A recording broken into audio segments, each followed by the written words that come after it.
আসসালামু আলাইকুম। সন্ধে ৭টা বাংলাদেশ বেতার রাজশাহী স্থানীয় সংবাদ পড়ছি সাজরিন খান খুশবু।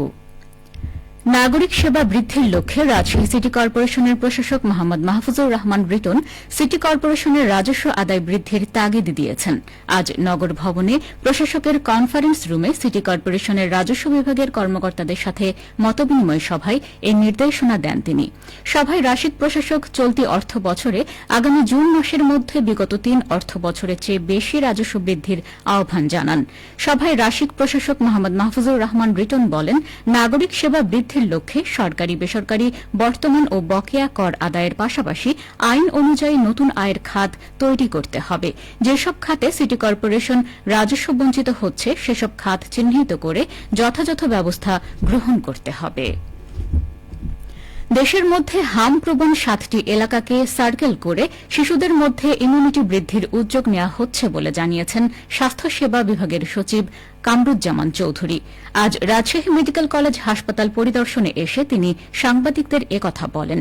সচিব বলেন, হামের টিকার জন্য ইউনিসেফকে ৬০৪ কোটি টাকা পরিশোধ করা হয়েছে।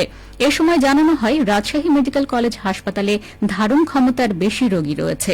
বহুদিন থেকে পড়ে থাকা নবনির্মিত শিশু হাসপাতালে আউটডোর সেবা চালু করা হবে এবং আশেপাশের অন্যান্য হাসপাতাল যেগুলো ফাঁকা পড়ে রয়েছে সেগুলোতেও চিকিৎসা সেবা বৃদ্ধির উদ্যোগ নেওয়া হয়েছে। এ সময় উপস্থিত ছিলেন স্বাস্থ্য অধিদপ্তরের মহাপরিচালক প্রভাত চন্দ্র বিশ্বাস, মেডিকেল কলেজ হাসপাতালের পরিচালক সহ বিভিন্ন বিভাগের চিকিৎসকবৃন্দ। হাম রোগের প্রাদুর্ভাব প্রতিরোধে নাটোরে জনসচেতনতা সৃষ্টি, টিকা প্রদান এবং চিকিৎসা কার্যক্রম চলমান আছে। হাম আক্রান্ত ১৩ জনের মধ্যে বর্তমানে মাত্র ৩ জন কোনো জটিলতা ছাড়াই চিকিৎসাধীন রয়েছে।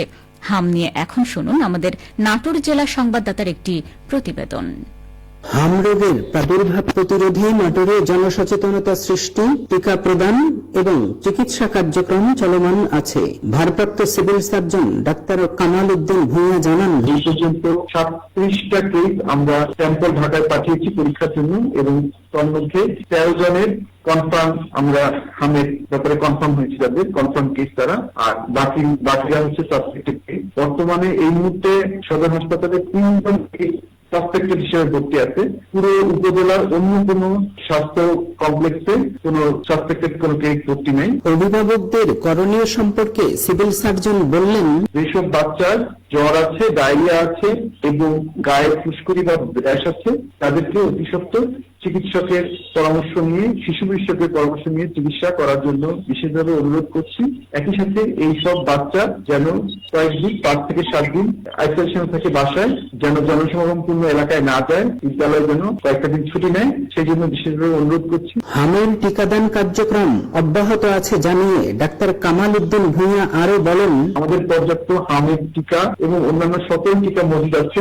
আমাদের ৩ মে মাঠে আমাদের স্বাস্থ্যকর্মীরা এই টিকাগুলো দিতে এবং আমাদের অভিভাবকরাও সন্তানদের জন্য এই টিকাগুলো নিয়মিত নিচ্ছে। আমাদের টিকা কার্যক্রম চলমান আছে। আমি বিশেষভাবে অনুরোধ করব, যে সকল বাচ্চার বয়স ৯ মাস হয়ে গেছে তারা হামের প্রথম ডোজ টিকা নিবে এবং যাদের বয়স ১৫ মাস হয়ে গেছে তারা হামের দ্বিতীয় ডোজ টিকা নিবে। অপপ্রচার নয়, বরং জনসচেতনতা সৃষ্টির মাধ্যমে কার্যকর পদক্ষেপ গ্রহণের মাধ্যমেই নিয়ন্ত্রণে থাকবে হামের সংক্রমণ। ফারাজিয়া আহমদ রফিক বাবন, নাটোর জেলা সংবাদদাতা, বাংলাদেশ বেতার, রাজশাহী। নওগাঁর পুলিশ সুপার মোহাম্মদ তারিকুল ইসলাম বলেছেন, আইন শৃঙ্খলা রক্ষা ও মানুষের জানমালের নিরাপত্তা নিশ্চিত করতে বাংলাদেশ পুলিশ বদ্ধপরিকর।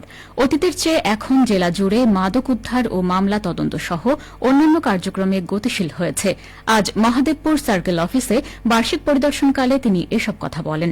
তিনি আরও বলেন, জেলার বিভিন্ন রুটে চুরি, ছিনতাই ও ডাকাতি সহ অপ্রীতিকর ঘটনা প্রতিরোধে বিশেষ পদক্ষেপ গ্রহণ করা হয়েছে।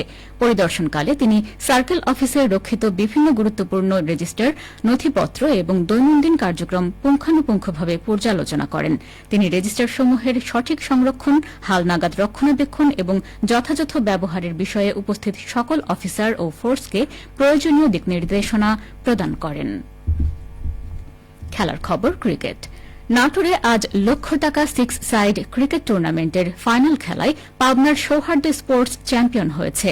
খেলা শেষে চ্যাম্পিয়ন ট্রফি ও পুরস্কার প্রদান করেন জেলা বিএনপির যুগ্ম আহ্বায়ক সাইফুল ইসলাম আফতাব। নাটোর নবাব সিরাজউদ্দৌলা সরকারি কলেজ মাঠে ইউনিটি ইউথ ক্লাব আয়োজিত টুর্নামেন্টে 16টি দল অংশগ্রহণ করে।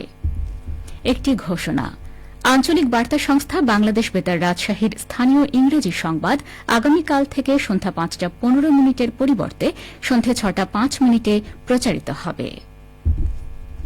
সবশেষে আবহাওয়া। আজ রাজশাহীতে সর্বোচ্চ তাপমাত্রা ছিল 31.5 ডিগ্রি এবং সর্বনিম্ন 21.8 ডিগ্রি সেলসিয়াস। সন্ধ্যা 6টায় বাতাসে আপেক্ষিক আর্দ্রতার পরিমাণ ছিল 71%। রাজশাহী ও পার্শ্ববর্তী এলাকায় আগামীকাল সূর্যোদয় ভোর 5:57। সংবাদ শেষ হল। আমাদের পরবর্তী স্থানীয় সংবাদ প্রচারিত হবে আগামীকাল সকাল 8:10।